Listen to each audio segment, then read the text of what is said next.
Ok, alors, donc j'avais fait un peu les blue chip et NFT. Maintenant, si on regarde un peu d'autres collections qui pourraient être des blue chip, j'en ai sélectionné quelques-unes. Donc, encore une fois, j'en sais rien, mais juste de ce que je vois, de ce que j'entends sur Twitter, etc. Il y a Dead Fellas. Donc, Dead Fellas, collection faite par une nana aussi, Betty. Donc, ça, c'est super cool. Ils ont un style très distinctif, donc on est sur le même thème de profile picture qui marche pas mal. Et ils sont en photo de couverture du compte Twitter de Coinbase NFT. Donc ça aussi, ça joue pas mal. Donc ça, c'est Dead Fellas et le floor augmente énormément ces derniers temps. On est en plein de bull run sur cette collection. Regardez-moi ce floor qui monte comme ça. Enfin, le average price.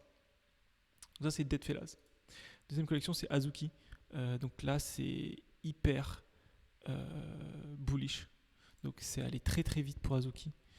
Donc on était sur du, sur du 1.9 direct dès la sortie. Et là on est voilà, sur un average price énorme. Donc Azuki, c'est un gros favori parmi les influenceurs en ce moment. C'est une collection de type animé. Et donc en termes de. Enfin, la team derrière a l'air énorme. Et donc du coup, floor price énorme. Donc est-ce que ça va rester énorme ou est-ce que ça va rebaisser? On ne sait pas, mais en tout cas pour l'instant c'est un des une grosse collection qui monte. Boss Beauty, c'est un peu derrière World of Women, la deuxième grosse collection féminine. Et donc voilà, ça peut être une collection qui monte énormément parce que c'est vrai que ça manque de collection féminine sur les gros projets quoi. Oniforce ou 0N1 Force, ça dépend comment vous voulez le dire. Donc pareil, c'est une collection qui est dans le style animé manga, qui est donc un floor assez faible, mais qui a été souvent cité. Il y a eu des hauts et des bas sur la collection, mais il y a vraiment eu des gros trucs. Là, vous voyez, il y a eu des average price sur les deux éthers, etc. Donc ça peut potentiellement péter. High Influence, donc on revient sur une collection type profile picture, un peu petit, un peu cute, etc. Très coloré. Et en fait, donc là, on a un average price à 2.2. Ils ont dû, je pense ils sont potentiellement voilà, montés autour des 3.7, donc assez énorme. Et vu qu'ils ont fait pas mal de bif sur leur collection, il y a des petites guéguerres sur Twitter que j'ai vu passer où on soupçonne les mecs derrière cette collection de pumper d'autres collections aussi pour faire du cash. Derrière, donc un soupçon d'un petit peu de manipulation de marché, de collision, etc. Mais en tout cas, voilà, c'est une collection dont pas mal de gens parlent. Alors Lazy Lions, pareil, c'est une collection dont pas mal de gens, enfin, qu'on voit passer souvent, avec des évolutions effectivement dans le floor price entre 1 et 3, quoi. Donc voilà, il y a eu une petite baisse et là ça remonte énormément. Pareil, il y a eu c'est une collection qui à un moment a été critiquée parce qu'ils disaient dans le Discord, ouais, les gars, enfin, il y avait des grosses incitations à ce que personne liste leur NFT en dessous de 1 Ether. Mais bon, après, chacun game le système comme il veut. Mais voilà, donc ils ont été un peu critiqués là-dessus. Mais bon, finalement, ça marche, puisque là, voilà, ils ont un floor price très élevé. Donc c'est voilà, une des collections qui se veut aussi pouvoir devenir un blue chip un de ces jours. Kaiju Kings, pareil, c'est une collection que je vois passer beaucoup. Ils sont que 3300 Genesis et un total de 4600. Et donc voilà, c'est très. Là, c'est des petits dinosaures tout mignons, tout pixelisés. Donc c'est assez différent du reste. Et ils sont, voilà, c'est dans le thème un peu cute, quoi. Dodge Pound, pas mal d'influenceurs qui en ont parlé à un moment. Une collection où pas mal de gens ont fait beaucoup de cash dessus et en ont beaucoup parlé. Donc potentiellement, ils peuvent peut-être revenir sur le devant de la scène. Mais en tout cas, voilà, c'est une collection dans le pas bullshit, mais dans le deuxième tiers qui est assez. Dans la Ligue 2, on va dire, dont les gens parlent beaucoup. Smiles, pareil, c'est. Donc le mec qui a fait cette collection, White Eye, est très. Enfin, est un peu connu dans le milieu hipster.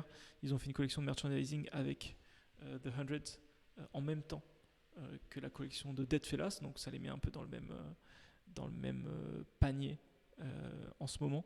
Et voilà, c'est une collection qui augmente, sachant que à la base, au lancement, ça n'a pas du tout pété. Vous voyez, le floor était très bas au début. Donc, est-ce que ça va monter, potentiellement devenir un peu plus? Ça pourrait, sachant que voilà, visuellement, c'est assez fort, avec un peu de perso, un peu 3D qui font un peu pâte à modeler. Mais voilà.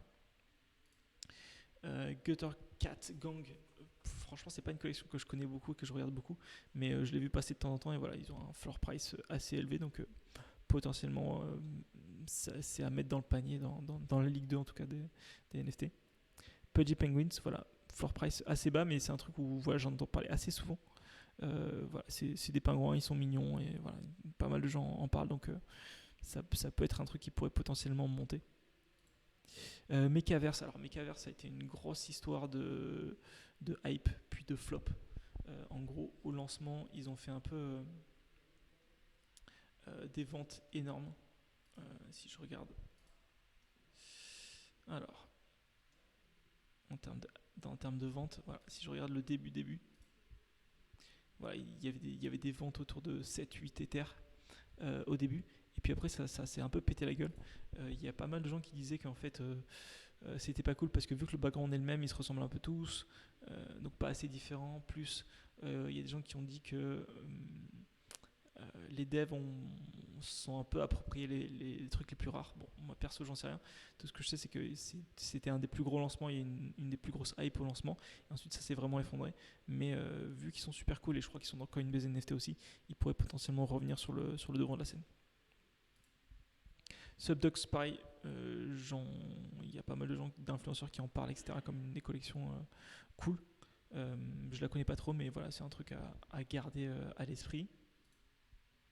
Creature World, pareil, visuellement très fort. Très grosse identité visuelle, on le voit pas mal sur Twitter, etc. Pour l'instant, au niveau prix, ça reste. C'est encore pas énorme, mais c'est un des trucs qui pourrait être très très gros potentiellement. Jungle Freaks by Trolley ou Trossley, je sais pas exactement comment le dire. Pareil, j'en vois passer beaucoup. Je sais pas à quel point c'est un truc qui peut péter ou pas, mais c'est un truc voilà, potentiellement dans le deuxième panier. Vox Collectibles, pareil, c'est un truc très cute sur les univers un peu 3D, un peu pixelisés que je vois passer. Donc je me dis, est-ce que potentiellement ça peut péter ou pas? J'en sais rien. Mais voilà, c'est un des trucs un peu à regarder aussi. Et enfin, Koala Intelligence Agency. Ça, c'est un truc où je crois que Gary Vaynerchuk a mis pas mal de thunes dessus en pensant que ça pourrait potentiellement être un nouveau blue chip, etc. Et voilà, le floor price n'est pas du tout là. Donc ça n'a pas du tout marché là-dessus. Mais on n'est pas à l'abri qu'il essaie de récupérer cette collection pour en faire un truc un peu plus mainstream et un peu plus cher. Mais voilà, c'est un des trucs potentiellement à regarder aussi. Voilà pour moi sur les NFT qui sont pas des blue chips, mais qui essayent un peu de se battre pour dire on est là et on peut potentiellement être gros quoi.